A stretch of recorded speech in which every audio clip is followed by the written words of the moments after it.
तो अपेरेंटली प्रेमानंद जी महाराज जो कि एक धार्मिक गुरु हैं, उनके बारे में कुछ लाइक आरोप लगाए जा रहे हैं। और ये थोड़े से तब पॉपुलर हुए थे एटलीस्ट मेरे लिए, क्योंकि मैं बहुत ज़्यादा जो ये स्पिरिचुअल गुरुज हैं इनको फॉलो नहीं करता। रिलीजन के बारे में मेरा बिल्कुल ही एक स्पेसिफिक आइडिया है। मैं बहुत ही इसे पर्सनल लेवल की चीज़ समझता हूँ।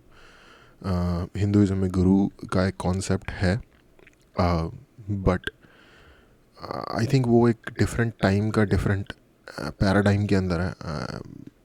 इंटरनेट के थ्रू गुरु मिलना मुश्किल है आई थिंक। और जो टीवी और इंटरनेट के जो माध्यम से जो गुरु मिलते हैं, पर्सनली ये जैसे मेरा पर्सनल ओपिनियन है कि मुझे उसके मुकाबले व्यक्तिगत तौर पे या फिर पर्सनली फिज़िकली व्यक्ति से मिल के ज़्यादा खुशी मिलती है। इसका मतलब ये नहीं है कि मैं किसी को डिसरिस्पेक्ट करता हूँ या डिसलाइक करता हूँ। जो व्यक्ति जैसी बात करते हैं उनकी उस हिसाब से उनकी बात के ऊपर बात होनी चाहिए। तो प्रेमानंद जी महाराज जो हैं ये फेमस हुए थे as far as I am concerned. Let me say कि मुझे इनके बारे में पता चला था जब आई थिंक विराट कोहली और अनुष्का शर्मा इनके पास गए थे, और वो फिर थोड़ी सी वायरल हो गई थी वो पिक्चर। तो उसके बाद मैंने इनके कुछ वीडियोस देखे थे।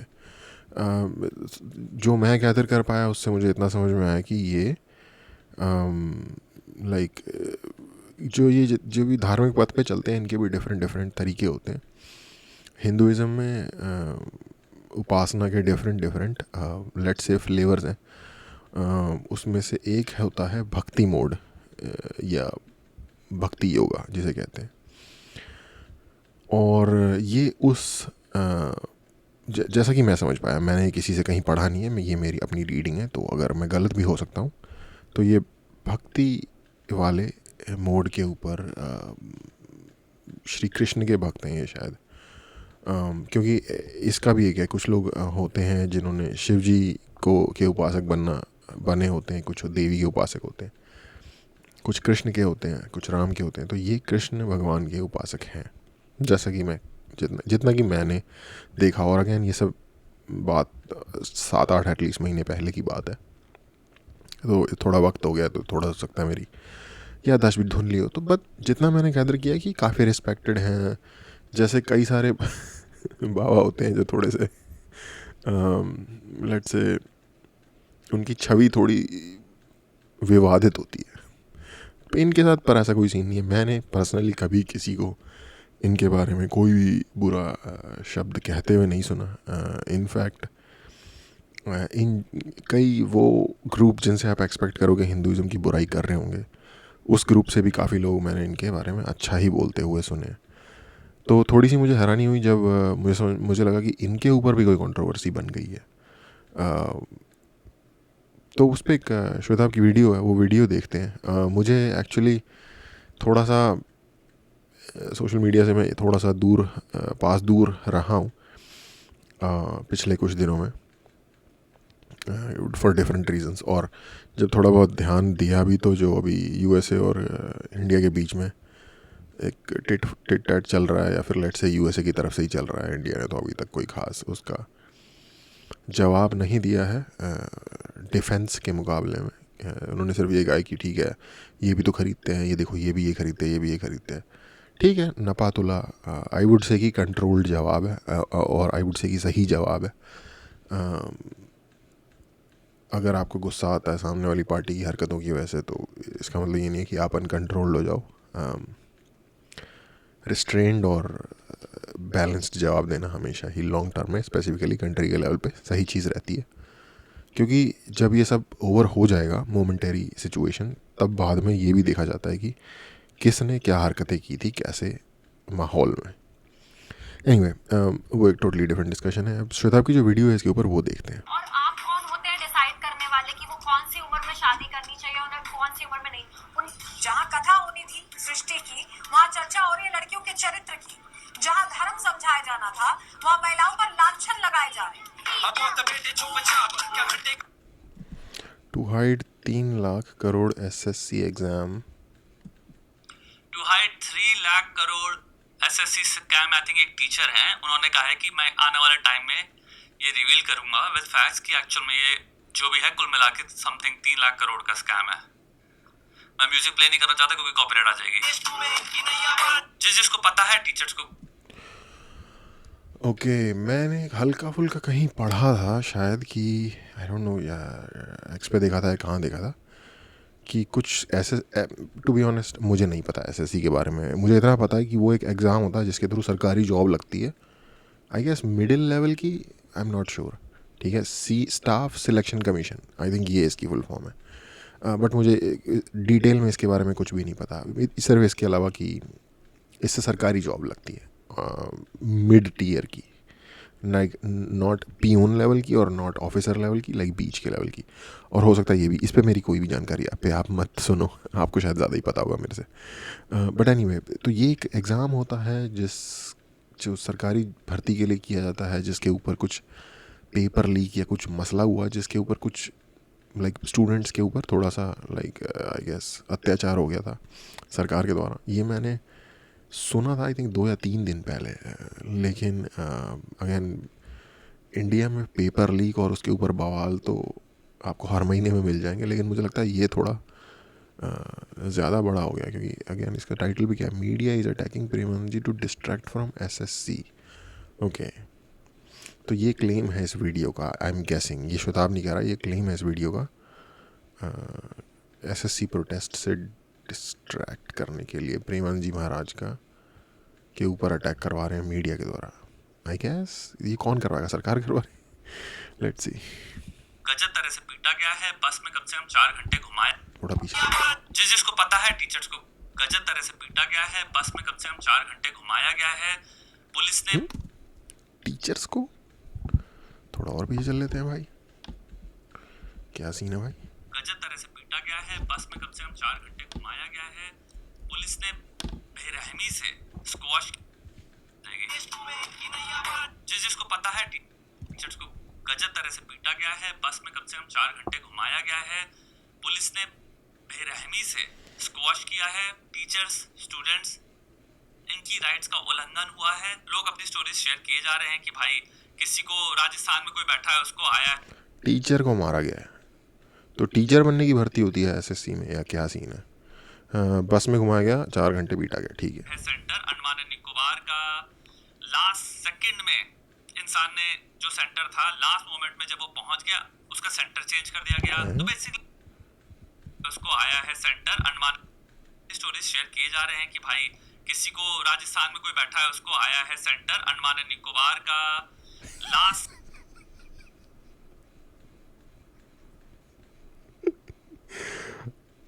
आई एम सो सॉरी, मैं बहुत बेवकूफ़ इंसान हूँ जो मैं हंस रहा हूँ इस चीज़ पे। बट अगर मेरे साथ ये ऐसा होता तो भी मैं हंस ही रहा होता, क्योंकि इस बात का मेरे पास कोई जवाब नहीं है। आप राजस्थान में रहते हो, अंडमान निकोबार में सेंटर पड़ा है। आप लोगों को याद है वो फिल्म गैंग्स ऑफ वासेपुर? उसमें रामाधीर सिंह कहता है, जो अंसारियों का जो उसका हैंड होता है, लेट्स से जो उसका गुंडा होता है बेसिकली, कहाँ गाड़े थे वही गाड़े थे उसके बगल में। और उसके बाद जो वो कहता ना, अबे भो अब तो सच बोल दे बे, वही वाला बोलने का मन कर रहा है क्या, अबे भो। इससे दूर नहीं मिला था सेंटर तुम्हें? इंडिया का जो आखिरी कोना समुंदर के पार जाके है। अबे ऑस्ट्रेलिया में दे देना सेंटर, कि एग्ज़ाम दे के वापिस ही ना आए बंदा। स्पेशली जो हमारे पंजाब वाले स्टूडेंट हैं। नहीं यार, जस्ट किडिंग, वैसे आओगे नहीं आप। अबे क्या बकचोदी है यार ये, ऐसा कौन सा जेम्स बॉन्ड वाला एग्ज़ाम है जो भाई अंडमान निकोबार के आइलैंड में जाके हो रहा है, राजस्थान के बंदे का। लाइक महा चूतियापा, इसको क्या कहोगे यार आप? ये तो इसके ऊपर तो बेटा देखो, एग्ज़ाम भरो, एग्ज़ाम देने जाओ, आपको 1 घंटे का कॉमेडी स्पेशल मिलेगा इस पूरे उससे, इस एक्सपीरियंस से, अगर आपका कॉमेडियन बनने का गोल है तो। Anyway let's move on. Second में इंसान ने जो सेंटर था लास्ट मोमेंट में जब वो पहुंच गया उसका सेंटर चेंज कर दिया गया। तो बेसिकली अबे क्या चूतिया आप है। मतलब राजस्थान से बंदा अंडमान निकोबार गया है और लास्ट सेकंड में जब वो पहुंचा, पहली बात तो है देख लगे इतनी दूर जाना है थोड़ा सा लास्ट सेकंड में। बट मैं एक बात बताता हूँ, मेरे को ये पता है कि जब आप कोई फॉर्म भरते हो ना इस तरीके की गवर्नमेंट जॉब का, कई बार क्या होता है आपका जो इनविटेशन आता है ना एग्ज़ाम इस दिन है आ जाना या फिर जो भी, वो बिल्कुल एंड मोमेंट पे ही आता है भाई। तो ऐसा भी होता होगा कई लोगों के साथ कि राजस्थान में रह रहा है, अंडमान में सेंटर पड़ा है, तो लाइक 1 दिन पहले पता चल रहा हाँ भाई आपका कल एग्ज़ाम है, आ जाओ पहुँच जाओ अंडमान निकोबार। और जैसे ही आप पहुँच चुके सेंटर चेंज हो गया। कहाँ पे? पंजाब में। ये जिसके भी साथ हो रहा है, trust me I feel sorry, लेकिन ये एक ऐसी कॉमेडी लाइफ है, ये दांतेज डिवाइन कॉमेडी या कौन सी इंडियाज डिवाइन कॉमेडी चल रही है यार। ये क्या है यार, ये क्या चूतियाप है यार सेल्फ क्या बोलूँ मैं इस पे यार। कायदे से ना इंसान की सेल्फ रिस्पेक्ट जगनी चाहिए और उसे बोलना चाहिए तुम्हारी डैश की डैश, डैश के डैशों तुम करना ही नहीं मुझे, साला मैं खुद करूँगा कुछ अपनी ज़िंदगी में और भाड़ में गए तुम। बेइज्जती है यार, ये कैंडिडेट की बेइज्जती है। कुत्ता बना रहे हो बेसिकली तुम बंदे को, अंडमान भगाया और फिर वहाँ से कहीं और भगा रहे हो। अरे छोड़ो यार, कुछ कहा जाएगा उल्टा सीधा। लोगों की जिंदगी के साथ आप खिलवाड़ कर रहे हो। Exactly. और मीडिया कुल मिला के मेन चीजें है कवर ही नहीं कर रहा इसको। एक होता है फोरफ्रंट पे रखना और एक होता है बैकग्राउंड पे होना। हम उस एज में रह रहे हैं। मैंने इवन दो कि जैसा कि मैंने कहा मैं ज़्यादा कोई फॉलो नहीं कर रहा था, फिर भी मेरी नज़र से ये मसला गुजर गया है। As far as I can tell internet पे ये चीज़ फॉलो हो रही है, शताब भी कर ही रहा है, और मेजॉरिटी स्पेशली यंग जनता जो है ना, मुझे नहीं लगता कि बहुत सारे लोग, आई मीन हो सकता है मैं गलत भी हूँ, लेकिन जहाँ तक मेरा आइडिया है लोग टीवी चैनल अब इतना नहीं देखते हैं। ज़्यादातर लोग कंज्यूम करते हैं मीडिया थ्रू इंटरनेट के डिफरेंट सोर्सेज। एनीवे मीडिया पे चलते हैं। मीडिया पे मुझे भी कुछ बातें करनी है। यहाँ पे चीजें इतनी रैपिडली निकलती हैं, बड़ी से बड़ी न्यूज आती है निकल जाती है, बहुत बड़े बड़े इशू होते हैं, 4 दिन में कंप्लीट एमनीशिया हो जाता है लोगों का। मैं इस पे बात कर चुका हूँ कि भाई हर टॉपिक की एक इस वक्त एक्सपायरी डेट है। एज अ क्रिएटर हम आपको बता रहे हैं, हम खुद उसका फ़ायदा भी है नुकसान भी है। नोटिस करते हैं कि एक्चुअल में कितने सारे टॉपिक्स हैं, और अगर आप उस पर वीडियो बनाए हो तो एक expiry date in the sense कि एक डे आता है, एक आवर आता है, एक सेकंड आता है, जहां पे आप देखते हो अगर आपने फिर से बात करी प्रोलॉन्ग वे में, अगर आप बात करना चाहते हो उसके बारे में, तो व्यूज खत्म है, लोग मूव ऑन कर गए एंड मास बाय द वे। तो यहाँ पे ये भी नहीं कह सकते ये सिर्फ इसलिए हो रहा है क्योंकि लोग आवाज नहीं उठाते, ये इसलिए भी है क्योंकि कंज्यूमर बिहेवियर भी कंप्लीटली एक पैराडाइम शिफ्ट वाले मोमेंट में हम आ चुके हैं, जहां पे ऑन अ लेवल जो कि बिलियंस ऑफ लोगों के या फिर 500 मिलियन 400 मिलियन लोगों के, हम हंड्रेड्स ऑफ मिलियंस ऑफ लोगों के बिहेवियर की बात कर रहे हैं कि हमारा एक इशू होता है, इमोशनल स्टिमुलाई होता है, second day, third day, fourth day पे हम कंप्लीटली डिसेंसिटाइज हो चुके होते हैं, और हमारा अनकॉन्शियस बिहेवियर है ये, बाय द वे कॉन्शियसली नहीं हो रहा। आप अनकॉन्शियसली, आपको पता भी नहीं, अब आपके सामने वो रील आती है, आप कहते हो आपका ऑलमोस्ट दिमाग त्रस्त हो चुका है, आप इतना देख चुके हो कि अब आपका मन नहीं है। पहली बात तो रील कौन देख रहा है पहले ये बताओ। जो भी रील देख रहा है उसके लिए मेरा ये मैसेज है, अभी ज़िंदगी के वक्त का इस्तेमाल करने के लिए बेहतर तरीका नहीं है तुम्हारे पास। बाहर आओ रील से यार। दुनिया में इतनी चीज़ें हैं देखने के लिए और करने के लिए, इंटरनेट के वजह से तो खैर अब उन चीज़ों की अवेलेबिलिटी या नॉलेज भी आ गई है। रील देख रहे हो बैठ के, भाई मैं ना कभी कभार 2-3 जैसे कोई इंटरेस्टिंग मुझे खाने जैसी रील कभी कभार बढ़िया लगती है, या फिर गाड़ियों की, तो मैं रील कह रहा हूँ शॉर्ट्स जो यूट्यूब पे होती है, तो मैं कभी बार 1-2 देख लेता हूँ। जैसे ही दूसरी से तीसरी पे मैं जाता हूँ ना, मैं ये क्या कर रहा हूँ यार, मैं ये 1-1 मिनट की किश्तों में कौन सा एंटरटेनमेंट ले रहा हूँ मैं। अगेन मैं कोई अपनी बढ़ाई नहीं करना चाहता यहाँ पे, बट लाइक ये क्वेश्चन आप अपने आप से पूछ सकते हो कि ये जो 1-1 मिनट करके आप अपना टाइम वेस्ट कर रहे हो, ये आप किस लिए कर रहे हो। To be honest social media के बारे में लोग जो भी कहते हैं बुरा है अच्छा है, लोगों का टाइम वेस्ट कर रहा है, लोगों का जो भी कर रहा है, इसका जो वर्स्ट रूप है ना वो ये रील और शॉर्ट्स वाला सीन है। ये जो एक एक मिनट की किश्त के ऊपर ये जो लोगों का सब्जेक्ट टॉपिक सब चेंज हो जा रहा होता है ना, ये मेरे ख्याल से लोगों के दिमाग को लिटरली स्क्रैम्बल कर रहा है अंदर से। क्योंकि सडनली आप कोई एक चीज़ देख रहे हो, फिर 1 मिनट बाद कुछ और देख लेंगे, फिर आप 1 मिनट बाद कुछ और देख लेंगे। अगर आपका अटेंशन स्पैन, जो कि ज़्यादातर लोगों का बहुत अच्छा नहीं होता, वो ऑलरेडी बिलो एवरेज है, तो ये सब देख के तो आप तो भाई पगला पुगला जाओगे, आपको स्किज़ोफ्रेनिया वगैरह कुछ होना शुरू हो जाएगा। तो यार ये रील शील से बाहर आ जाओ भाई। आई मीन मैं नहीं देता लाइफ एडवाइस इतनी ज़्यादा कोई ख़ास इस टाइप की स्पेशली, लेकिन आई थिंक ये एक चीज़ मैं जो भी देख रहा है उसको बोलना चाहूँगा कि भाई रील वगैरह का कोई ज़िंदगी में फ़ायदा नहीं है। आई मीन फ़ायदा तो खैर आप कह सकते हो किसी भी चीज़ का नहीं है, लेकिन रील वगैरह तो जैसे कहते हैं ना निरा ही निठल्ला काम है। आपको ऑलमोस्ट वो चीज नोन में लगती है अपने दिमाग में कि ये तो मैं सब कुछ जानता ही हूँ, अब मुझे इसको बार बार नहीं देखना। बाय द वे यार श्वेताब भाई, ये जुड़ गए हाथ, ठीक है? ये बालों का क्या सीन चल रहा है भाई? कौन से मिड लाइफ क्राइसिस में आ गया भाई तू?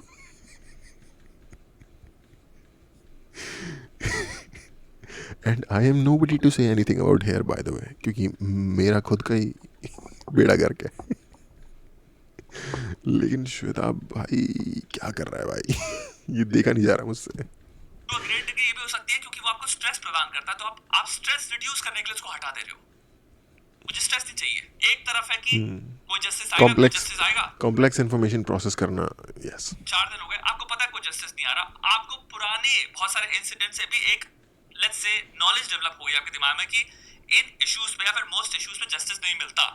तो यानी कि अगर मैं इसको देख के इमोशनली स्ट्रेस फील करूं और कहूं कि यार इस पे आवाज उठानी चाहिए, जब मुझे पता है दूसरी तरफ एक नॉलेज जो डेवलप हुई है वो आ रही है, वो कह रही है कि भाई कोई जस्टिस नहीं मिलेगा, तो एंड रिजल्ट ये मिलता है कि यार फिर मैं अपने आप को स्ट्रेस क्यों दूं। तो बेटर है इस चीज को अवॉइड करो। एक बहुत बड़ा ह्यूमन बिहेवियर के पॉइंट ऑफ व्यू से आप देख रहे हो कंज्यूमर्स के अंदर बिहेवियर डेवलप हो रहा है।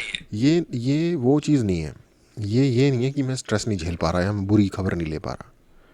बुरी खबर तो तब नहीं ले पाओगे ना जब आपको पता ही नहीं होगा। उस मान लो आपको किसी चीज़ के बारे में पता ही नहीं है, ठीक है, और आपने देखा कि लट बज रहे हैं और आपने कहा नहीं मुझे नहीं देखना लट क्यों बज रहे हैं, मुझे नहीं पता करना।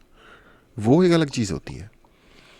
यहाँ प्रॉब्लम ये है आपको पता है लट क्यों बज रहे हैं, एसएससी के किसी इशू के ऊपर लट बज रहे हैं, ठीक है, बट यहाँ पे अटेंशन स्पैन वो नहीं क्रिएट हो पा रहा या वो नहीं एग्जिस्ट करता कि एक इशू पता चला, उसको आपने फॉलो अप किया, अच्छा उस पर क्या चल रहा है, उसका क्या बना, उसका आज क्या बना। जैसे कि एक छोटा सा थोड़ा इससे थोड़ा फ्रिवलस एग्जांपल लेते हैं, पूरी फ्रिवलस तो नहीं है लेकिन रिलेटिवली। एक पीडीडी नाम का एक म्यूज़िक प्रोड्यूसर या वटएवर जो भी कह लो उसको, अब था अमेरिका में, ठीक है, उसके ऊपर एक सडनली बहुत सारे आरोप आए और उसके ऊपर एक केस चला, केस में उसके ऊपर प्रोसिक्यूशन हुआ, जो भी हुआ। तो बहुत सारे लोग जैसे उस पर्टिकुलर इशू को उन्होंने जब उन्हें पता चला तो उससे उन्हें झटका लगा, तो उससे उन्होंने फॉलो करते जब एंड में जो भी उसमें हुआ, मुझे टू बी ऑनेस्ट नहीं आइडिया, लेकिन फैसला as far as I know आ गया है, लेकिन मुझे नहीं एग्जैक्टली पता। उसको शायद उतनी सज़ा नहीं मिली जितनी मिलनी चाहिए थी या कुछ इस तरीके का। तो उसको उन्होंने एंड टू एंड देखा, राइट, बिगिनिंग टू एंड या एंड टू एंड। तो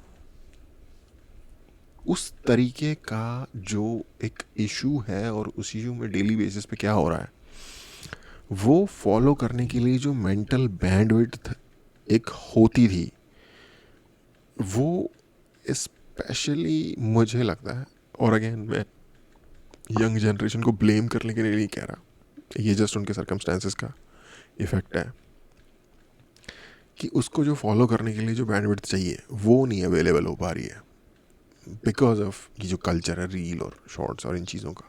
इवन तो मैं अपने दूसरे चैनल पे खुद भी शॉर्ट्स डालता हूँ पर अभी फिर भी मैं यही कहूँगा ये सही चीज़ नहीं है। व्यूअर्स के अंदर, नागरिकों के अंदर एक बिहेवियर डेवलप हो रहा है जहाँ पे हम बेटर है कि चीज को डायरेक्ट अवॉइड करो, देखो ही मत, क्योंकि हमारे अंदर होप मर गई है और मर रही है। एज अ नागरिक होप ही मर रही है कि वो चेंज आएगा।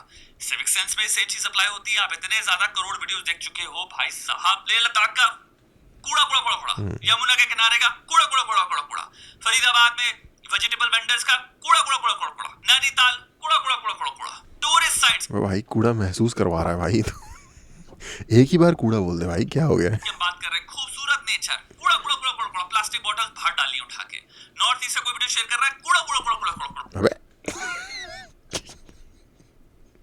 बस भाई हो गया, समझ गए। पूरी ब्रिज बना दिए भाई प्लास्टिक बॉटल्स की। तुम्हारी कोई वो है जनरल है आर्मी के, वो वीडियोस बनाते हैं डेली, वो बनाते हैं गुड़गांव के, ये देखिए कितना खूबसूरत है, पूरा कूड़ा कूड़ा कूड़ा कूड़ा कूड़ा कूड़ा। अबे तेरी हो गया भाई, हो गया, समझ गए, बहुत कूड़ा है।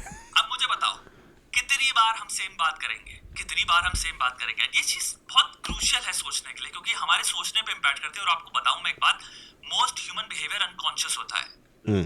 बहुत डरावनी चीज है कि फ्रॉइड का वो है ना आइसबर्ग, कि मोस्टली जैसे आइसबर्ग पानी के नीचे होता है, वैसे ही ह्यूमन मोस्टली ह्यूमन बिहेवियर भी अनकॉन्शियस होता है। मे बी कॉन्शियसली मैं सोचता हूँ नहीं नहीं नहीं नहीं, doesn't matter, most human behaviour आपको पता भी नहीं है अनकॉन्शियसली हो रहा है।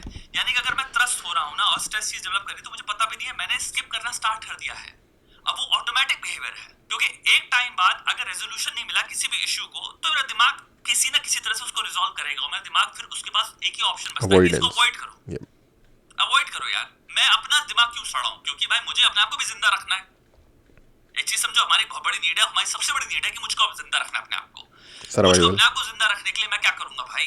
अपने आप को स्ट्रेस से प्रोटेक्ट करूंगा। स्ट्रेस मुझे मार देगा, मेरी फिजियोलॉजी को पता है ये बात। तो अनकॉन्शियसली मैं क्या करूंगा? मैं स्ट्रेस को हटाऊंगा बाय नॉट वॉचिंग दिस। इसमें आपकी गलती नहीं है, मैं बस आपको एक ऑब्जेक्टिवली बता रहा हूँ एक फिनोमेनॉन के बारे में। दूसरी चीज क्या होती है, एक इशू के ऊपर 50 इश्यूज हैं। अगर मैं रील खोल लूं तो मेरे को सिविक सेंस एक अलग इशू है, उस पे एक ऐसी चीज है जिससे और घृणा मेरे को हो जा रही है। पहला एक हो गया। दूसरा, अब एसएससी की बात कर लो भाई, इन बच्चों के साथ ये परेशानी हो रही है, वो एक अलग हो गया। तीसरा, यही बात मैं कह नहीं रहा था शुरू में कि यार, कि मैंने सुना तो था इसके बारे में, लेकिन इंडिया में पेपर लीक और उसके ऊपर जो बवाल होता है वो तो हर महीने में कहीं ना कहीं, या शायद हर हफ्ते में देश के किसी ना किसी हिस्से पे पेपर लीक पे बवाल चल ही रहा होता है। या तो पेपर लीक हो जाता है या कुछ बवाल हो जाता है। एग्जैक्टली मैं यही बात तो कह रहा था शुरू के अंदर। मैनेजमेंट की बात कर रहा हूँ, हल्की सी बारिश हुई पूरी बाढ़ आ गई, वो अलग स्ट्रेस मार रहा है। चौथा, गरीबों की मैं देखता हूँ किस तरह से प्रताड़ना हो रही है, जस्टिस नहीं मिल रहा, सुविधाएं इतनी खराब है, वो अलग स्ट्रेस मार रही है। फिर आओ अपने खुद की जिंदगी की बात कर लो, लाइट नहीं आ रही है, एक दिन हो गया लाइट गई हुई है, बारिश ज्यादा हो गई है, मैं फ्रस्ट्रेटेड अपने में ही ज्यादा हूँ। यानी कि मेरे खुद के एनवायरमेंटल रीजंस की वजह से भी मैं गुस्सा हूँ, या तो गर्मी इतनी ज्यादा रुकी है, मेरा दिमाग खराब है, पूरे दिन एसी में बैठा रहता हूँ, यानी कोई फिजिकल एक्टिविटी नहीं है, मेरा दिमाग खराब होगा। बिकॉज मेरी बॉडी बनी ही नहीं है millions of years of evolution के द्वारा कि तुम एक जगह पर बैठो, वो बनी है चलने के लिए, इंसान बना है चलने के लिए। एनवायरमेंटल रीजंस की वजह से अंदर बैठा हूँ, एक एसी रूम से दूसरे एसी रूम में जाता हूँ, बस मेरा ये है। मेरे स्टेप्स एक्चुअल में 300 से 1000 नहीं होंगे दिन के। ओवरवर्क्ड हूँ, ऑफिस में गाली खाता रहता हूँ, अंडरपेड हूँ, जो मेरे लिविंग कंडीशंस है, महंगाई इतनी हो रखी है कि भाई जिसको भी हद नहीं है। अगर मैं खाना मंगवा रहा हूँ, अगर मैं ऑर्डर कर रहा हूँ, तो मुझे इसका भरोसा नहीं है कि भाई मेरे को कल डायरिया होगा या फूड पॉइजनिंग होगी कि नहीं होगी। यूज्ड टू मैं एक महीने में भाई, कि मतलब अगर मैं बाहर से इतना खाना, पर इसमें से कुछ चीज़ें सॉल्व नहीं हो सकती। फॉर एग्जांपल, अगर आप घर में ही बैठे हो और एक रूम से दूसरे रूम में जा रहे हो, तो खाना बना लेने में क्या दिक्कत है? नहीं बनाना आता तो सीख लेने में क्या दिक्कत है? मैंने ठीक ठाक टाइम ऐसा गुजारा जब मुझे कुछ खाना वाना खास बनाना नहीं आता था और कोई ऑप्शन भी नहीं था कि बाहर से ख़रीद के खा लो या वो कर लो, बजटेड सीन होता था। तो भाई जिस चीज़ को ये प्रॉब्लम है उसके लिए मैं शेयर कर देता हूँ। आज लगता है मैं लाइफ एडवाइस ही दूंगा। 4 चीज़ें या 5 चीज़ें हैं: दूध, अंडे, ब्रेड और केले, और एक और चीज़ थी अभी ध्यान से उतर गई है। ठीक है, ये दूध और अंडे, दूध और केले का एक कॉम्बिनेशन होता है, अंडे और ब्रेड का एक कॉम्बिनेशन होता है। ठीक है, ये दोनों ही आप इंटरचेंजेबली, हाँ कॉर्नफ्लेक्स और ये जो ओट्स वगैरह होते हैं इनका एक अलग दूध के साथ कॉम्बिनेशन होता है। तो नाश्ता तो आपका सेट है। ठीक है, रह गया आपका डिनर। डिनर में यार मेरे हिसाब से चावल बनाना कोई बड़ी मुश्किल बात नहीं है, चावल इजीली बन जाते हैं। अगेन मुझे पता है ये टॉपिक नहीं है लेकिन चावल इजीली बन जाते हैं। चावल बनाना आपको 10 मिनट में आ जाएगा, वो इतना इजी काम है। बस बेसिकली उनको उबालना है। और उसके अलावा भाई आई थिंक थोड़ी सी लाइक किसी कुकिंग वेयर के अंदर तेल डाल के थोड़ा सा लाइक नमक मिर्च डाल के सब्जियां डाल के उसको थोड़ा सा स्टीम कर लेना, ये कोई बड़ा मुश्किल काम नहीं है। ये लाइक 18 साल का बच्चा बड़े प्यार से कर सकता है, और 17-18 साल तक तो वैसे भी हम लोग घर में ही रहते हैं इंडिया में एटलीस्ट। तो उसके साथ फिर आपका डिनर हो जाएगा, या अगर सब्जियां नहीं है तो फिर आप थोड़ा बहुत लाइक चिकन वगैरह भी अगर आपको पसंद है और आप खा सकते हो तो वो भी सेम हल्का सा लाइक थोड़ा बहुत नमक मिर्च डाल के थोड़ा सा डाल के स्टीम कर लो, बस सिंपल सा होगा, आपके लिए हेल्थ के लिए भी बढ़िया रहेगा। तो आई डोंट थिंक खाना ऑर्डर करना एक नेसेसिटी है बाहर से, वो सिर्फ थोड़ा सा आई थिंक चटोरापन और थोड़ा सा आलसपन, ये दो चीज़ों का टुगेदर वो है। हाँ, पर ये भी बात है कि वो घर का खुद का बना हुआ खाना कितने दिन खा लोगे। तो अगेन जब फिर लेट्स से 5 दिन आपने खा लिया वीक में और 1-2 दिन बाहर जाके खाना चाहते हो तो फिर वही बढ़िया जगह अच्छे रेस्टोरेंट में जाके खाओ। एक चीज़ ये, दूसरी चीज़ ये, अगर for whatever reason whether या काम की वजह से आपको घर में ही बहुत टाइम स्पेंड करना पड़ रहा है, फिर भी यार वेदर सुबह अर्ली मॉर्निंग में तो अच्छा ही होता है। इवन गर्मियों में भी अर्ली मॉर्निंग में एटलीस्ट ऐसा होता है कि आपको लाइफ चेंजिंग या फिर लाइफ डैमेजिंग तरीके का महसूस नहीं होगा बाहर जाके, कि अब बस आप रेगिस्तान के धूप में फंसे हुए हो। सुबह 6 बजे, सुबह 5:30 बजे तो हर मौसम में ही ठंडी होती है इंडिया में किसी न किसी लेवल पे। गर्मियों में अब मैं मान सकता हूँ कि ठंडा नहीं लगेगा, पर इतनी गर्मी नहीं होगी कि भाई आप पसीने से तरबतर हो जाओ। आई होप आई मीन साल के 365 में से 350 दिनों में तो ऐसा ही होता होगा। तो उस वक्त में जाके थोड़ी बहुत वॉक, रनिंग, व्हाटएवर जो भी आप करना चाहो वो कर सकते हो। तो आई मीन हमारी लाइफ में कुछ तो कंट्रोल है हमारे पास। इन सब बातों को कहने का सिर्फ ये मतलब है कि हमारी लाइफ में कुछ चीज़ों का कंट्रोल हमारे पास है। तो इवन दो कि लाइट कब आएगी ये हमें नहीं पता, लेकिन उसके ऑल्टरनेट में हम उस टाइम का यूज़ कैसे कर सकते हैं ये हम सेलेक्ट कर सकते हैं। खाना खाता हूं तो मैं यूज्ड टू हूं कि मेरा पेट खराब रहता ही रहता है। यानी कि क्या बैक्टीरिया था उसमें, कोई तत्व था उसके अंदर जो खराब हो चुका है खाने के अंदर, वो खा लिया, उसकी वजह से मेरा मोस्ट स्टूल जो है वो हमेशा लिक्विड ही होता है। भाई बुरा मत मानना, हो सकता है सुनने में आपको थोड़ा सा अटपटा लग रहा होगा, बट ये सत्य है। और ये हमें लग रहा है कि हम बात कर रहे हैं स्टूल की, इन सब चीजों की, तो थोड़ी सी डिस्गस्टिंग चीजें। भाई आपकी हेल्थ की बात हो रही है, आपके गट बैक्टीरिया आई गेस 20 साल के बच्चों को लगता होगा सॉरी 20 साल के बच्चों का क्या हाल होगा। आप सोचते हो आपका गट बैक्टीरिया आपके ब्रेन हेल्थ पे भी इंपैक्ट करता है, डिसऑर्डर्स तक में उन्होंने पाया हो सकता है रोल हो, लॉन्जिविटी, लॉन्ग लाइफ में बहुत बड़ा रोल पाया है। अब आपके गट बैक्टीरिया की धज्जियां उड़ी हुई हैं, आपके स्टमक की धज्जियां उड़ी हुई हैं, आप चलते हो नहीं, यानी आपके जितने भी ऑर्गन्स है उसके अंदर पता नहीं कितना फैट जम चुका होगा। जो हो सकता है बाहर से आपको दिख रहा हो कि भाई मेरा वेट इतना ज्यादा नहीं है, लेकिन क्योंकि आप चलते नहीं हो, नर्व्स और जितनी भी आंतड़ियां पंतड़ियां जो भी है उनका अराउंड पूरा फैट जमा हुआ है। तो आपका हार्ट भी बहुत हाई रिस्क पे चल रहा है, साइकोलॉजिकली हम खुश है नहीं। बहुत सारे लोगों की जिंदगी ये है, यहीं पे इसमें आ अच्छा जाता है। ये बात ना एक्चुअली मैंने भी देखी, क्योंकि इंडिया में ना मोटरसाइकिल सस्ती हैं, तो लोग जो हैं लाइक बेसिकली आप मैकेनाइज्ड ट्रैवल मैकेनिज़्म अवेलेबल है आपके पास कम पैसों में, ठीक है, और उसकी कोई बहुत ज़्यादा रनिंग कॉस्ट भी नहीं होती टू बी ऑनेस्ट। अगर आप कंपेयर करोगे मोस्ट डेवलप्ड कंट्रीज से, तो पहली बात तो हर मौसम में अगर सर्दियाँ हैं तो स्नो वगैरह के कारण आप लाइक मोटरसाइकिल ऑल ईयर नहीं चला सकते। और दूसरी चीज़ ये कि उन ज़्यादा डेवलप्ड कंट्रीज़ में इंश्योरेंस रेट इतने हाई होते हैं कि इवन एक मोटरसाइकिल मेंटेन करना भी लाइक उतना इजी नहीं होता। उसका राइडिंग लाइसेंस भी अलग से लेना पड़ता है, ड्राइवर लाइसेंस या व्हाटएवर। इंडिया में चक्कर ये है कि इंडिया में बहुत इजीली लाइसेंस ना भी हो तो भी चल जाता काम और मोटरसाइकिल सस्ती बहुत है, रनिंग कॉस्ट ऑलमोस्ट नेग्लिजिबल है एक्सेप्ट फ्यूल जो भी लग रहा है उसके। तो इवन यंग लोगों को भी मैंने देखा है चल के राजी नहीं है। लाइक 2 किलोमीटर की वॉक जो कि एक नॉर्मल वॉक है, बड़े प्यार से लोग कर लेते हैं, वो भी करके खुश नहीं है। मैंने बड़े होते हुए ये चीज़ ऑब्जर्व की थी, और फॉर सम रीज़न मुझे चल के जाना पसंद था, मुकाबले मेरे पास भी थी अवेलेबल ऑप्शन ना चल के जाने की, लेकिन फॉर सम रीज़न मैं हमेशा चल के जाना पसंद करता था। चल के जाने में ये होता था, फ़ोन वगैरह नहीं होते थे उस टाइम पे, आप जा रहे हो, चल रहे हो, देख रहे हो, चीज़ें देख रहे हो, ठीक है, हर तरीके की चीज़ें नज़ारे ले रहे हो। तो एक मैं शायद गरीब नेचर का इंसान हूँ आई थिंक।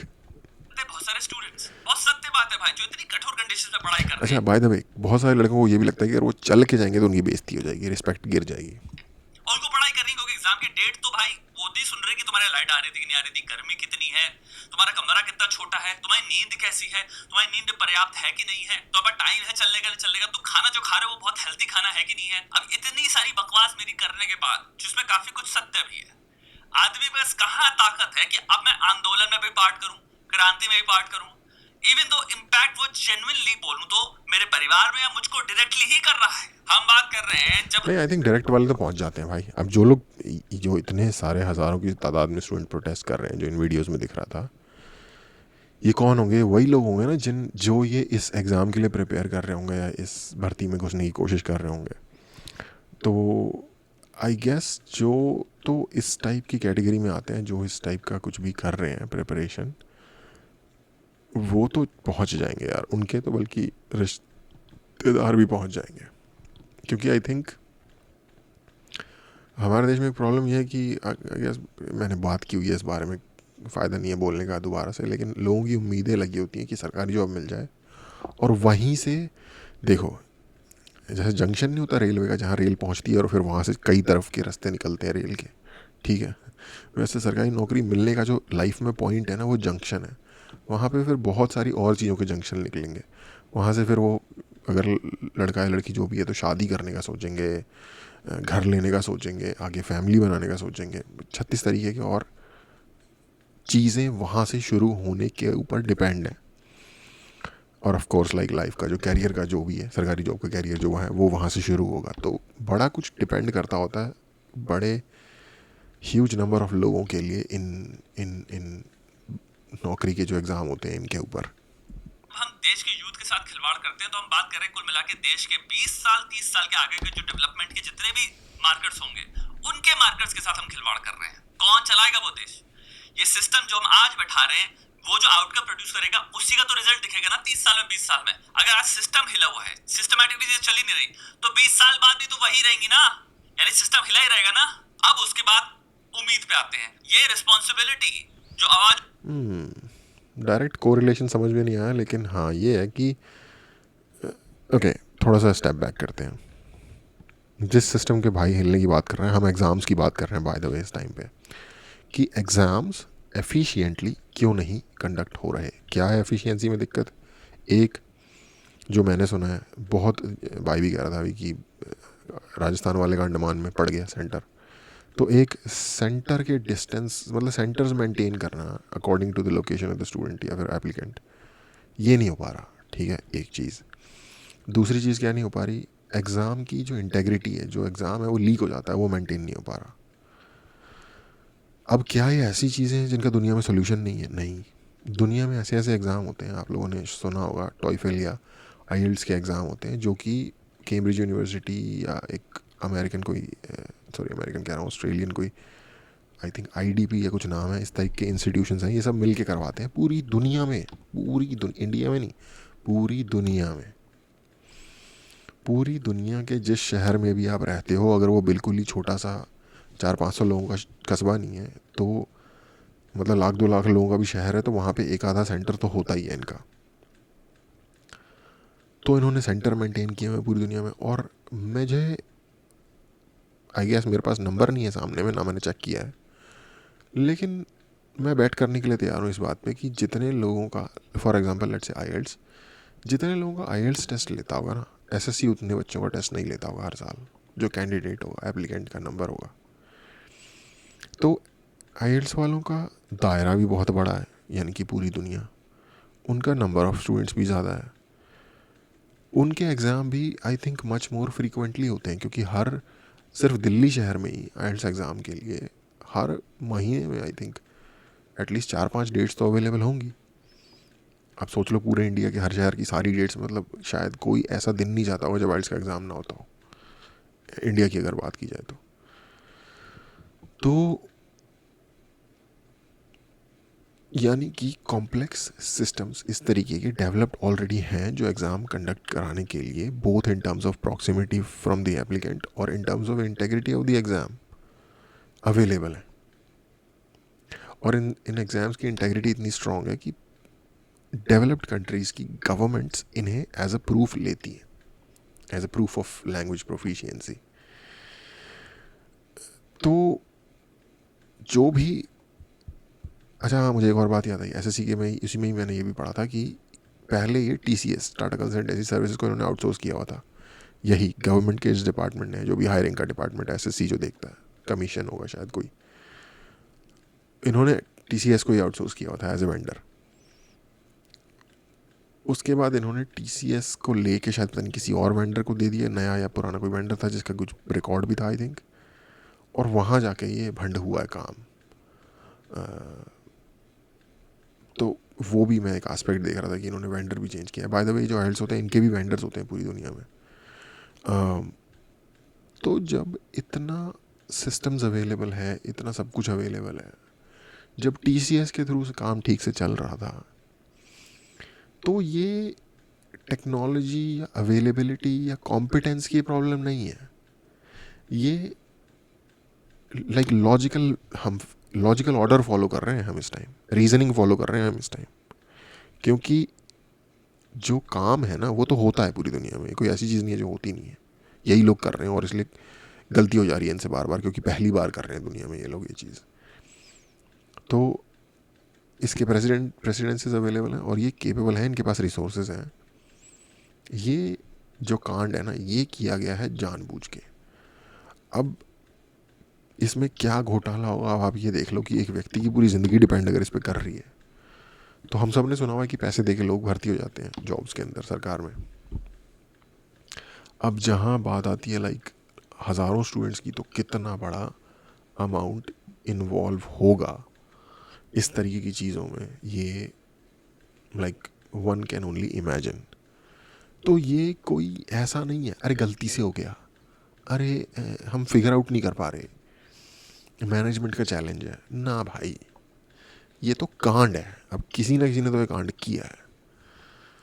तो जो ये है ना क्लेम कि भाई प्रेमानंद जी महाराज को ये कांड छुपाने के लिए एस्केप कोट के तौर पे यूज़ किया जा रहा है, मीडिया के द्वारा डिस्ट्रैक्शन के तौर पे यूज़ किया जा रहा है। एस्केप कोट नहीं, डिस्ट्रैक्शन के तौर पे यूज़ किया जा रहा है। तो आई डोंट नो ये क्लेम कितना सही है, लेकिन कांड तो है और कांड को छुपाने की कोशिश भी की जाने की सेंस बनती है। Let's move on. उठाने की बात करने की एक्चुअली पता किस पे? मीडिया पे। That's the role of media. Journalist की रिस्पॉन्सिबिलिटी है, इनकी है कि हम लॉन्जिविटी में भयंकर घंघोर डिबेट करेंगे, इन्वेस्टिगेटिव जर्नलिज्म करेंगे, पर्दाफाश करेंगे। हो सकता है भाई हमारे आइडियोलॉजिकल बायसेस होंगे, वो तुम ह्यूमन हो, ह्यूमन ब्रेन जिसके पास मिल गया, बायसेस मिल गया आपको उसी के साथ, बधाई हो। बायसेस का मतलब ये नहीं है आप सत्य की खोज में नहीं निकले। इंटरप्रिटेशन हम पब्लिश करते हैं ओपिनियंस में, ठीक है, लेकिन फैक्ट्स को तो पेश करो। बेस लाइन पे फैक्ट्स तो पेश करो।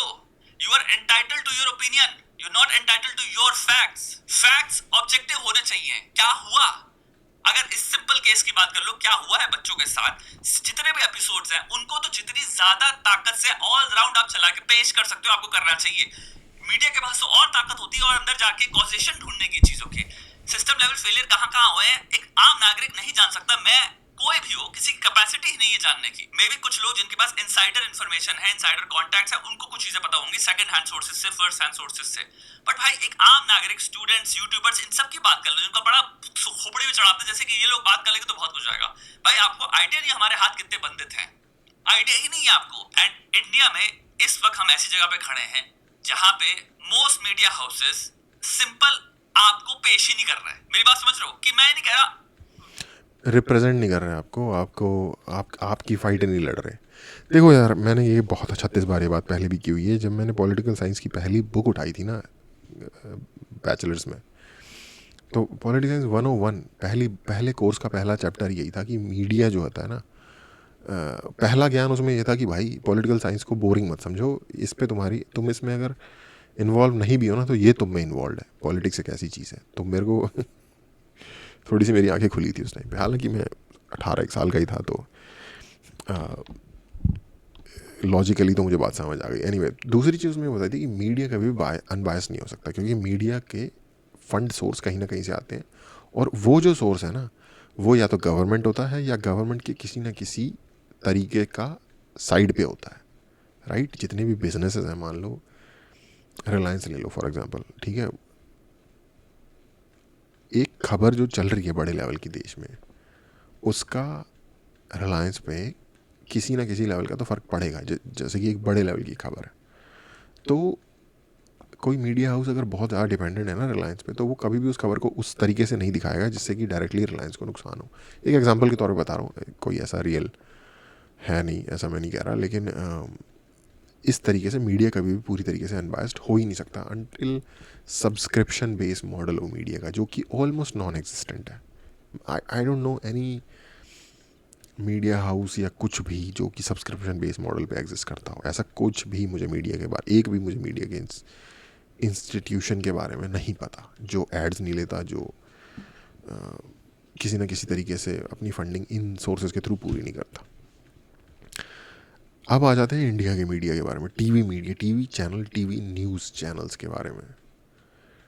टीवी न्यूज़ चैनल ना, मुझे लगता है किसी भी सेन व्यक्ति को या तो अपने केबल ऑपरेटर से बोल के, या जो भी उनका सर्विस प्रोवाइडर है, न्यूज़ के सारे चैनल डिलीट कर दो, क्योंकि न्यूज़ में कोई भी ऐसी चीज़ नहीं दिखाते हैं जिससे कि आपकी ज़िंदगी के ऊपर बेहतरी आ रही है।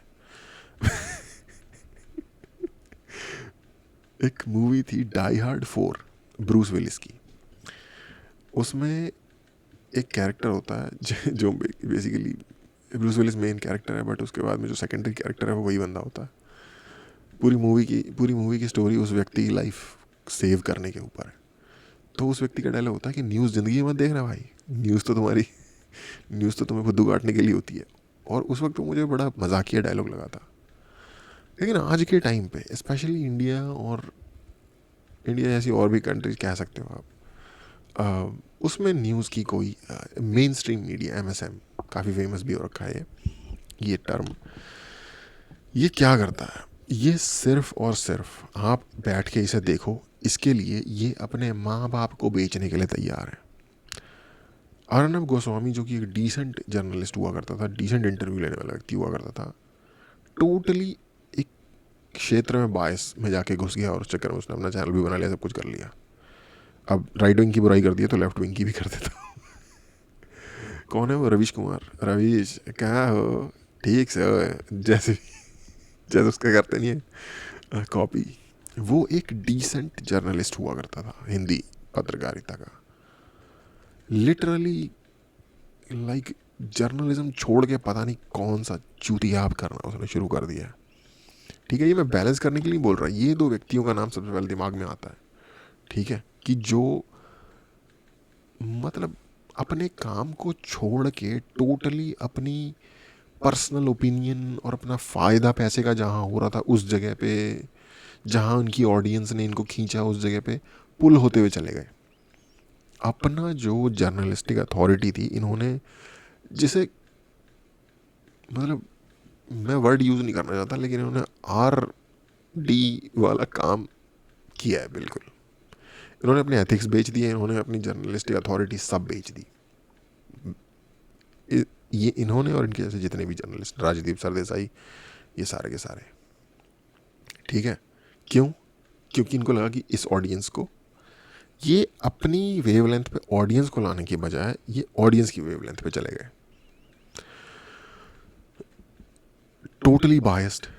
जो इनके ऑपोजिट का ग्रुप है वो इनके ऊपर 2 कौड़ी का भरोसा नहीं करता। ना रवीश कुमार की 2 कौड़ी की इज्जत है राइट विंग में, ना अर्नब गोस्वामी की लेफ्ट विंग में 2 कौड़ी की इज्जत है।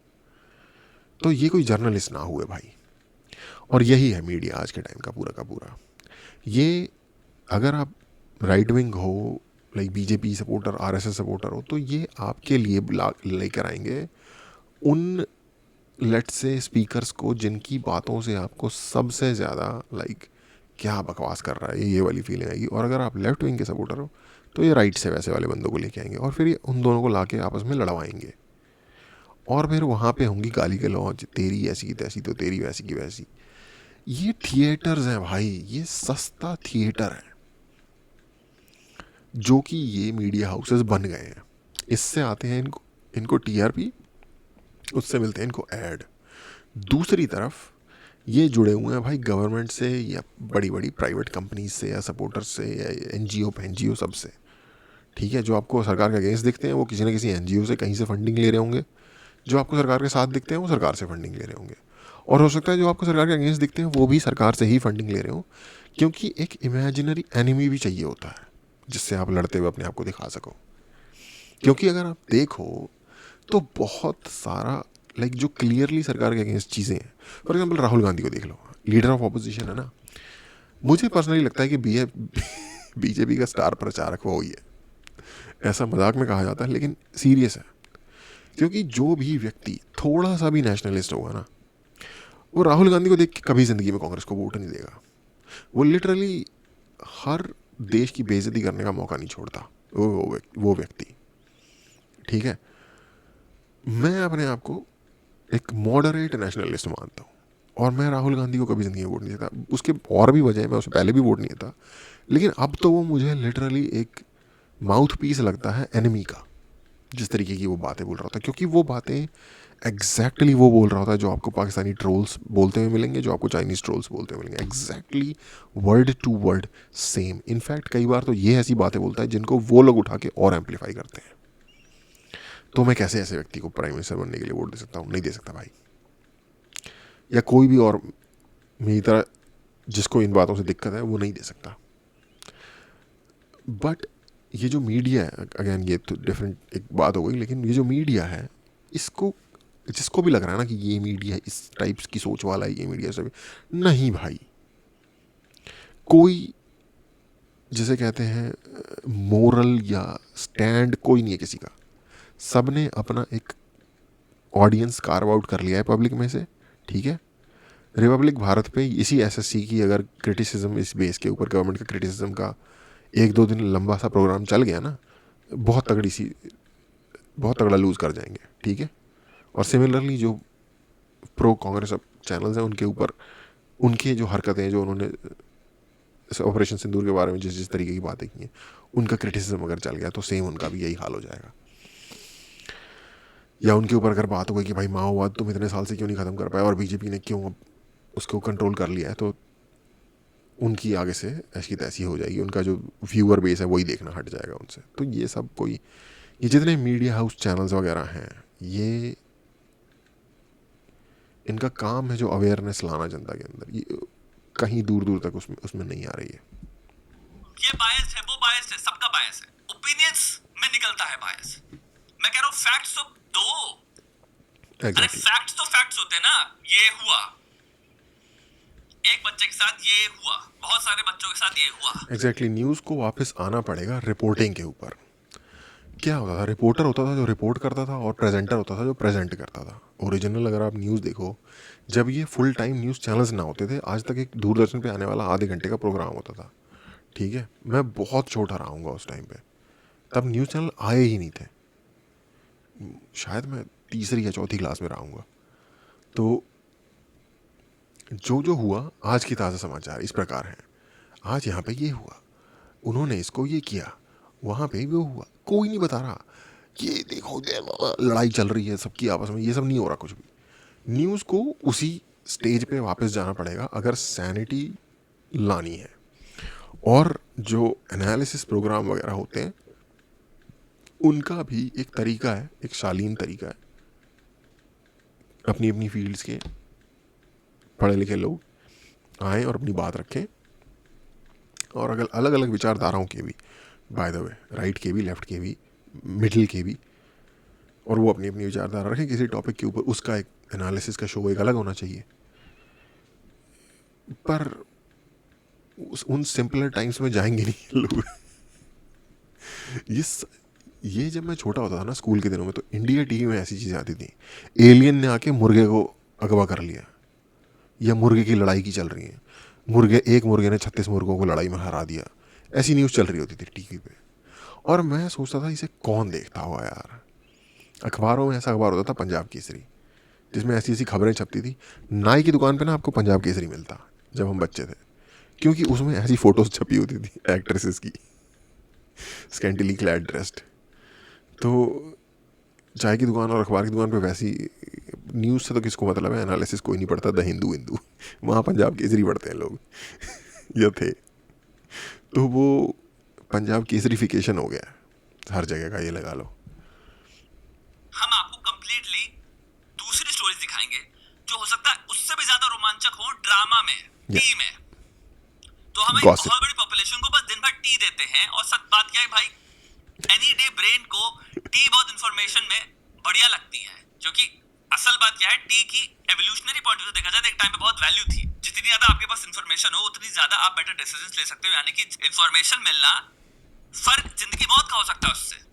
अच्छी इंफॉर्मेशन हो कि ये इंसान तुम्हारे बारे में ये सोचता है, तुम्हारे बारे में ये प्लान कर रहे हैं लोग, तो एवोल्यूशनरी हो सकता है हमारा मॉडल ये बना हो अभी भी सोचने का कि भाई टी बहुत इंफॉर्मेशनली वायबल चीज है, लाओ भाई ये इंफॉर्मेशन।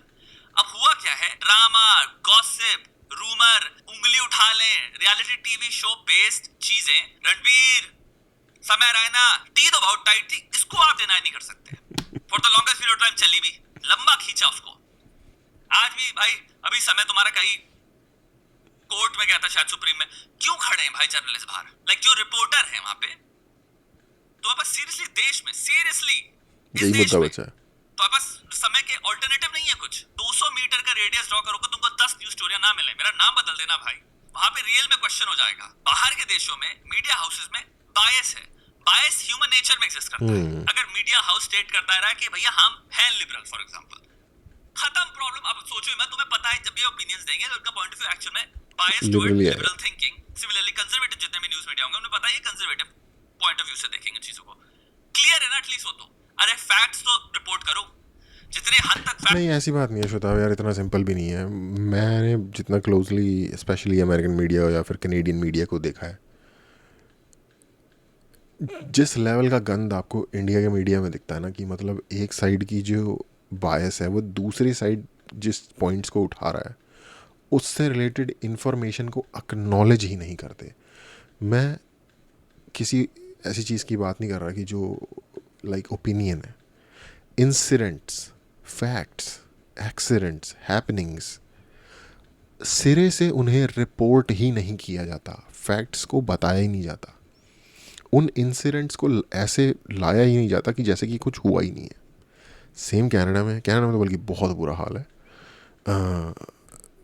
और यही प्रॉब्लम यूएसए के अंदर भी है। जो MSNBC या CNN है, ये कभी भी उन इंसिडेंट्स को दिखाते ही नहीं हैं, जो राइल अप कर देता है ट्रंप के एक बहुत बड़े बेस को जब वैसा कुछ होता है। समझ रहे हो, मतलब कि इमिग्रेंट ने आके कोई क्राइम कर दिया जिसमें कि उसने किसी बच्ची के साथ ज़्यादती कर दी है, किसी का लाइक ऑफ कर दिया, रिपोर्ट ही नहीं करते इस टाइप के इंसिडेंट्स। वहीं दूसरी साइड वाले भी, बट अगेन मुझे टू बी ऑनेस्ट जितना मैंने देखा मुझे फॉक्स फिर भी हो सकता है क्योंकि मैं राइट विंग बायस्ड हूँ, या फिर मैं कंजर्वेटिव थोड़ा सा हूँ अगर जो मॉडर्न स्टैंडर्ड है उनके हिसाब से। टेक्निकली तो मैं अपने आप को लिबरल मानता हूँ, क्लासिकल लिबरल, बट आज के कॉन्टेक्स्ट में शायद मुझे कंजर्वेटिव माना जाएगा। तो हो सकता है मैं फॉक्स की तरफ थोड़ा बायस्ड हूँ, लेकिन फॉक्स मुझे फिर भी थोड़ा सा डिसेंट लगता है। बट हाँ, वो भी फिर जिन चीज़ को ये उठाते हैं, इन चीज़ को वो उठाते नहीं है। चक्कर ये है, वो साला इतना पागल का बच्चा बना हुआ है इस टाइम पे कि उनकी जो उठाने वाली बातें होती हैं वो भी चुतियाप होता है एक तरीके का, तो उसको उठा के भी क्या होगा। तो टू बी ऑनेस्ट फॉक्स मुझे आज के टाइम पे ज़्यादा बैलेंस लगता है। बट एनीवे, बाहर भी आई प्रॉब्लम। तो खदेड़ खदेड़ के घुसड़ के उनसे पूछो ना, घुमाओ घुमाओ घुमाओ, नाचो नाचो नाचो, घुमाओ घुमाओ घुमाओ, नाचो नाचो नाचो, आदमी को नचाते रहो। आदमी को रियल इन्फॉर्मेशन दो ही मत। जब तक इंसान को इन्फॉर्मेशन नहीं दोगे तो उसको कभी पता ही नहीं चलेगा। और आपको लगता है ये इफेक्टिव नहीं है क्योंकि इंस्टाग्राम पे हमें पता चल जाता है, तो पता चल जाता है। इंस्टाग्राम पे 3 सेकंड है मे बी जिंदगी किसी भी स्टोरी की तुम्हारे दिमाग में जिंदा रहने की। यानी कि मैंने कुछ देखा, मेरा मूड शायद ऑफ हो गया, मुझे थोड़ा बुरा लगा, लेकिन मैंने 3 सेकंड में उसके बाद स्क्रॉल कर लिया, उसके बाद एक मीम आया, मैं भूल गया वो चीज जो मैंने देखी थी। तुम्हारा मूड अब ऑल्टर हो गया, तो मीम में हंस रहे हो सकता है मीम तुमने शेयर कर दिया 200 लोगों को, उसके बाद एक और खराब स्टोरी आई, तुमने कहा शेल्फ लाइफ कुछ है ही नहीं इंस्टाग्राम में किसी स्टोरी की।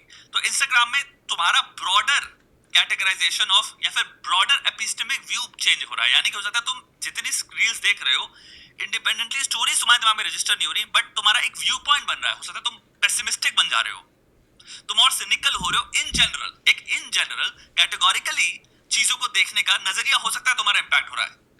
तुम इन जनरल हो सकता है पेसिमिस्टिक हो गए हो, सिनिकल हो गए। बेसिकली आपको इंडिविजुअल केसेस याद नहीं रहते, लेकिन उन केसेस या फिर उन नॉड्स के बेस पे एक आर्क बन जाती है। ये इसका कहने का मतलब है कि आपका एक माइंड सेट या एक thought of way of thought बन जाएगा, लेकिन आपको वो इंडिविजुअल स्टोरीज याद नहीं रहेंगी। हो, एंग्री हो, बट तुमसे अगर पूछा जाए कि स्टोरीज क्या हैं, तुम्हें नहीं पता कि स्क्रोलिंग पे हम बहुत रैपिडली मूव कर रहे हैं। इसीलिए मीडिया हाउस में लॉन्ग डिबेट्स, रिपीटेड डिस्कशंस जरूरी होते हैं। किसी भी टॉपिक में पॉलिटिशियन से क्वेश्चनिंग बहुत इंपॉर्टेंट चीज है, चाहे किसी भी पर उन डिबेट को एक मस्खरे के पंक्ति के उसमें चेंज कर दिया ना लोगों ने। इनफैक्ट जो गेस्ट भी वो बुलाते हैं यार, उन्होंने, जिन लोगों को नहीं पता, पाकिस्तानी में लाल टोपी बंदा है, आपने सुना होगा यार। उनके जो मीडिया विंग का एक बंदा है ना, जो ये मिल के किसी कोई चूतिए को उठा लेते हैं और सामने से इंटरव्यू लेने लग जाते हैं। ठीक है, बेसिकली होते तो ये इनके इंफॉर्मेशन वॉरफेयर के ही होते हैं टट्टू, लेकिन उठा के इंटरव्यू लेने लग जाते हैं ऐसे एरे गैरेट किसी भी टट्टू के सामने इंटरव्यू। लाल टोपी दे रहा है जैसे बैठ के, पूरे एपिसोड में लाल टोपी बोल रहा है, सामने वाला कुछ नहीं बोल रहा। उस जैसे निखट्टू टट्टू इंसान को पाकिस्तान की साइड का ओपिनियन लेने के लिए बुला रहे हैं। वो क्या बोलेगा सामने से यार? वो हगेगा ही ना, वो हगेगा ही सामने से। रिपब्लिक टीवी वाले बुला रहे हैं, एक बार नहीं मल्टीपल टाइम्स बुला रहे हैं। एक बार बुला रहे, ओके पता नहीं था कि हमें इतना ख़राब इंसान है, तो दोबारा क्यों बुला रहे हो भाई? तो रीज़न जो लोग देखेंगे वो पाकिस्तानी बंदा देखेंगे, पाकिस्तानी बंदा लड़ रहा है सामने से, गुस्सा होकर और देखेंगे। ठीक है, तो ये जो सच की खोज या फिर रिसर्च या फिर लेट्स डिबेट दिस आउट, ये एकेडमिक एक्सरसाइज नहीं है भैया। ज़्यादा से ज़्यादा लोगों को कैसे बुलाना है, लोएस्ट कॉमन डिनोमिनेटर देखो क्या है और वो यूज़ करो। साइड की हो, लेकिन भाई 50 क्वेश्चंस तो पूछो। इंसान इंटरव्यू में बैठे तो भाई खदेड़ो तो इंसान को कायदे से। और ये एक्टिविटी जिसे हम जर्नलिज्म कहते हैं, तुम बहुत हद तक खत्म। क्या बोले